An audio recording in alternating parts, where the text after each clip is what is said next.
माधव हरि। बड़ी बड़ी अखियन गजरा सोहे, बड़ी बड़ी अखियन गजरा सोहे। लाल अधर छवि मेरो मन मोहे, लाल अधर छवि मेरो मन मोहे। थोड़ी पे हीरा लाल राधा वन माधव हरि जय जय। थोड़ी पे हीरा लाल राधा वन माधव हरि जय जय। राधे गोविंदा गोपाल राधा वन माधव हरि जय जय। राधे गोविंदा गोपाल राधा वन माधव हरि जय जय। राधे गोविंदा गोपाल राधा वन माधव हरि जय जय। राधे गोविंदा गोपाल राधा वन माधव हरि। बोले वृंदावन बिहारी। देखिए भक्ति में भूमि का बड़ा महत्व है। जैसे खेती करते हैं ना, तो आप जानते हैं इधर आप चले जाइए मुजफ्फरनगर मेरठ की तरफ, तो गन्ने की खेती बड़ी अच्छी होती, कहीं पे गेहूं की खेती बड़ी अच्छी होती, कहीं पे धान बड़ा अच्छा होता है।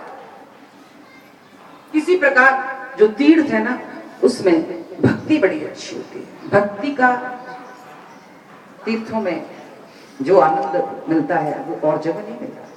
भगवान के मंदिर में बैठकर जब कथा सुनते हैं तो सहज ही परमात्मा से एक जुड़ाव हो जाता है। तो भूमि का भक्ति में विशेष महत्व है। एक बार भगवान श्री राम और लक्ष्मण जब वन में गए थे ना, तो क्या हुआ कि एक भूमि पर जाकर लक्ष्मण जी के मन में पहली बार एक कुविचार आया। उन्होंने कहा कि वनवास तो राम जी को मिला है,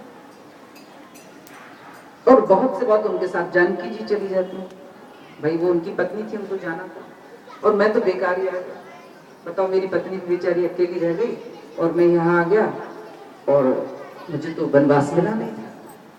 फिर उन्होंने सोचा कि धिक्कार है मेरी बुद्धि को, जीवन भर राम के बिना एक क्षण भी मैं जी नहीं सकता, इतना राम भक्त। तो मेरे मन में ये विचार कैसे आया? कहते जब बालक थे ना राम और लक्ष्मण, तो कैकेयी माता दोनों को देखती थी। तो कैकेयी माँ जब उनको अलग अलग पालनों में सुला देती थी तो उनको नींद नहीं आती थी।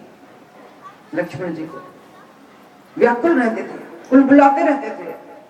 और जब राम जी के पालने में उनको उनके चरणों की ओर लिटा देती थी तो उनके चरण का जो अंगूठा था ना, उसको पीते हुए आनंद से सो जाते थे। इतना प्रेम, इतनी अनुरक्ति, ऐसा भाव अपने बड़े भाई के प्रति। और ये भाव कैसे जागा, ये कुभाव कैसे जागा? लेकिन राम जी तो अंतर्यामी, उनके समझ में आ गया।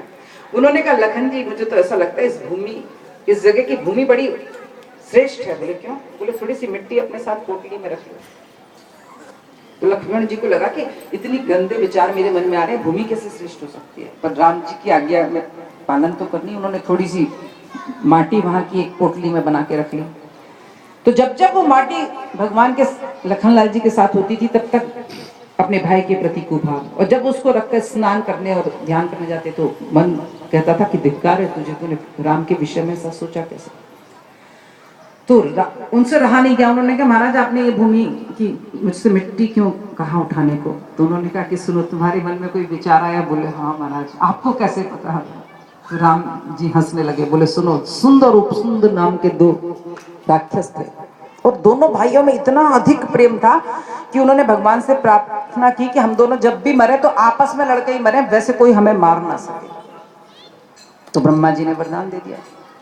अब क्या हुआ कि दोनों में इतना प्रेम था कि उन्होंने सोचा हम लोग आपस में कभी लड़ेंगे नहीं, इसलिए हम लोग कभी मरेंगे भी नहीं।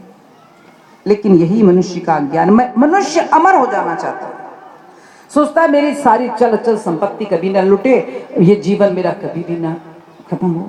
पर क्षणे क्षणे शीर्यति इति शरीर। आप सुबह जो भोजन बनाते हैं वो दोपहर में कैसा हो जाता है, और रात तक तो बासी हो जाता है, उससे दुर्गंध आने लगती है।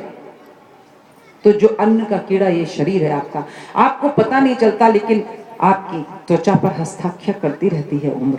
धीरे धीरे आपकी उम्र बढ़ती जाती है। और एक दिन वो समय आ जाता है जब कुछ संसार से आपको विदा लेनी पड़ती है, लेकिन आपको पता नहीं चलता। तो सुंद और उपसुंद ने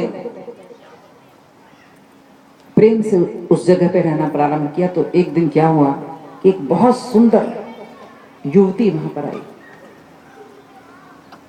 कामिनी और कंचन ये मनुष्य के सबसे बड़े लोभ हैं। जो इनसे दूर रह जाए समझो साधु है। तो उसको देख के दोनों के दोनों आसक्त हो गए। सुंद दौड़ के उसके पास पहुंचा और कहता है कि वाह तुम कितनी सुंदर हो, मैं तुम्हें अपनी पत्नी बनाना चाहता हूं। तो उन्होंने कहा देखो जो संसार में पराक्रमी होगा मैं तो उसी को अपना पति बनाऊंगा।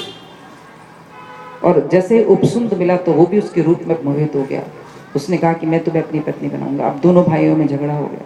दोनों उन्होंने कहा कि तुम दोनों युद्ध करो, तुम दोनों में से जो जीतेगा मैं उसी की पत्नी बनूंगा।